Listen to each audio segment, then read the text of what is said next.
What's up everybody, welcome to a video on a review on For Honor. About 300-ish days in, so there's almost a year since the game's been released, and I think it's probably time that I gave my opinion on it in its full. Enjoy!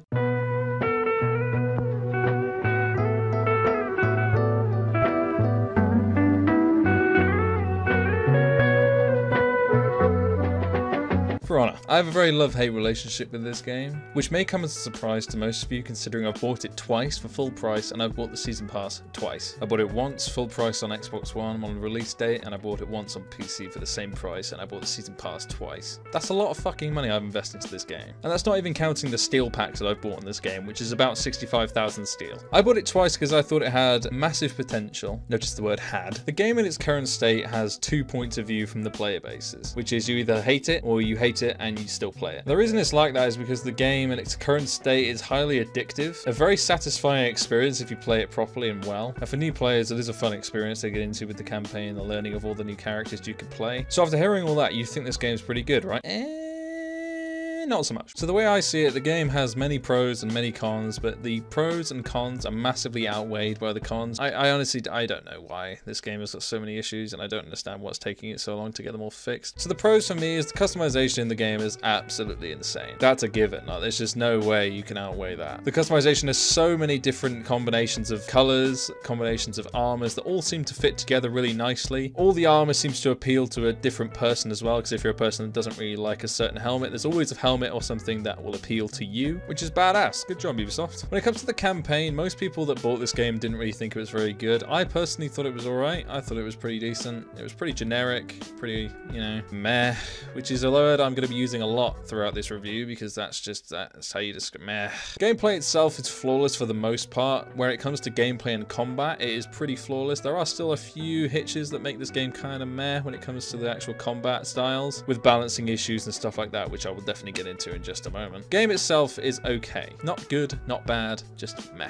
And now for the fun part. For Honor is definitely a game which is broken. The game itself is broken. A blind man can see that. To give the game credit and to give Ubisoft some credit, they have worked so hard on trying to make the game better, and they've done a pretty good job. The game is much better than it was on release, but because of the time that Ubisoft has been spending on this, which is almost a year now, trying to fix the game, of which is still not fixed, the player base is practically non-existent anymore. But with all the new updates they've been bringing out, they just fix one thing and break another. And that's kind of the thought process of Ubisoft at the moment. They break one thing and then they just fix and then break, and that's just how the game works until they make a sequel, I guess. So at the moment, the things that are broken is definitely the balancing issues with the new DLC character Shaman. It needs to be looked at, and I don't even know if they've updated her yet, but she is insane. The game definitely needs dedicated servers, anyone can see that, but they have been working on dedicated servers, so I'm not going to get into that in this video. I'd say the biggest issue with this game is the player base. Like I touched upon earlier, the player base, after all the updates that have taken so unbelievably long, has basically disappeared. Of what remains in the player base, which is basically a bunch of YouTubers and a bunch of toxic people. So there's about maybe 10,000 people that play this game actively, and about 75% of the player base now is basically just a bunch of toxic people that don't care. The reason this is bad for the game is because the game itself is already basically a dead horse. The toxic people in the game that are basically discouraging all new players from ever wanting to play it because all they get is shit for playing the game. It's basically like taking a baseball bat and whacking this dead horse constantly over and over again. I remember when I first started, I used to play PvP. The only PvP I play now is 1v1s or duel tournaments because the toxicity is that bad. I literally can only play player versus AI because I get so pissed off at players in the game. I get at least 1 or 2 responses a day whenever I play this game involving my mother or my family dying of a horrible, painful death, maybe even dying in a fire. It seems to happen quite a lot with people in this game. It is definitely not uncommon for people to be toxic in this game. This game is just known for its toxicity in the player base. Other than the toxicity in this game of course has its own issues that most people are aware of and that most people are complaining about. One of those main issues that I encounter on a day-to-day basis is random disconnects from games. It's really weird and very frustrating when you've been midway through a game. Some games can last up to about 10 to 15 minutes, so sometimes I'll be in a game for about 9 minutes maybe, and then all of a sudden someone will leave the game from rage quitting, which will cause everyone to quit because of the peer-to-peer system. So essentially it just locks the game out from everybody else. This happens almost every single game in PvP PvP if you're playing in a 4v4 match type. It's actually gotten to the point now in PvP 4v4 so that some people actually consider it lucky to complete a game, and that's win or loss. It does happen in player versus AI sometimes, but not as commonly because of the fact that there's less people, which is why I play a lot of player versus AI as well. It's just another reason. Here's a clip I recorded a few days ago where I was playing in a player versus AI match and all of a sudden it disconnected me and even actually closed my game. This happens really commonly, so my reaction wasn't too different from any other reaction to losing a game, but here you go. What made this disconnect even more frustrating was the fact that this was right at the end of a match where we'd been dominating and we'd been playing for about 8 minutes, I'd say, and then all of a sudden this happens.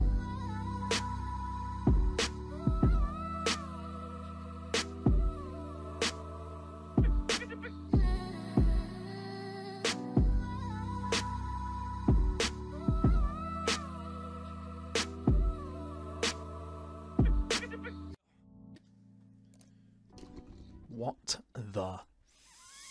So yeah, it's a piece of shit. You get no experience in being disconnected from the game, no matter how long you've spent in that game, which just adds to it, really. Believe it or not, I had an absolutely outrageous version of this the other day. I had this yesterday, and I was doing a tournament, and it was just about to be the finals. I was just waiting for the person to finish their playoff so that we could get to the finals. And then all of a sudden, it disconnects me while I'm waiting for my final game, and it just gives me the win regardless. Of course, I'm not complaining, because I did get the win, and I did get a really nice ornament for my berserker, but at the same time, it's absolutely ridiculous. Hold up, what?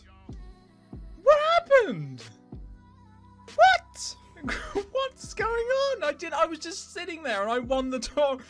Dude, this game is so broken. Like, what is going on? The fact that this happened, I have no idea what happened to the other guys. I don't know if they got the win as well. I don't know if they didn't get anything. I have no idea. But still, it's absolutely outrageous that this would happen in this base of the game. How can they expect to implement a ranking system to a game mode and then have this happen in that game mode? I climbed 2 ranks because of that win, and I didn't even have to do anything. So let's sum this up. For Honor overall, it's a game that I have had a very, very, very weird relationship with, and I'm very open about that. I shit talk this game a fuck ton, but at the same time, this game is very close to my heart, as I do really enjoy playing the game. I've played it for almost a year now. I played it since the very day of release from midnight, and from the day it came out, I love the game. I love how unique it is. I just wish it was handled a bit better. And don't get me wrong, I have seen this game drastically improve since it first came out. It makes me sad that the game is still dying the way it is, and it does make me sad that Ubisoft is throwing away such a great opportunity for this game that they have created. The game itself, I can't recommend it to you guys. Can't recommend people go buy this game until it's at a more stable basis. So yeah, you're probably right in assuming For Honor at this point in time is a piece of shit, but I fucking love it. That's the problem. I've fallen in love with this game, and it's like a bad girlfriend. You know she's bad, but you can't get rid of her. That's my problem. I've bought the game twice, for fuck's sake. Please let me know in the comment section below what you guys think. I'm always watching and reading the comments. Comment, rate, and subscribe for more. I'm trying to grow my channel a bit more out recently. I appreciate all the support. I believe we're at 165 subscribers at the moment. I'm trying to hit 200. But yeah, thank you guys so much for all the recent support. I really do appreciate it. Self-Shock Studios. Hope you guys enjoyed the video. And there's my review of For Honor. That's how I see it.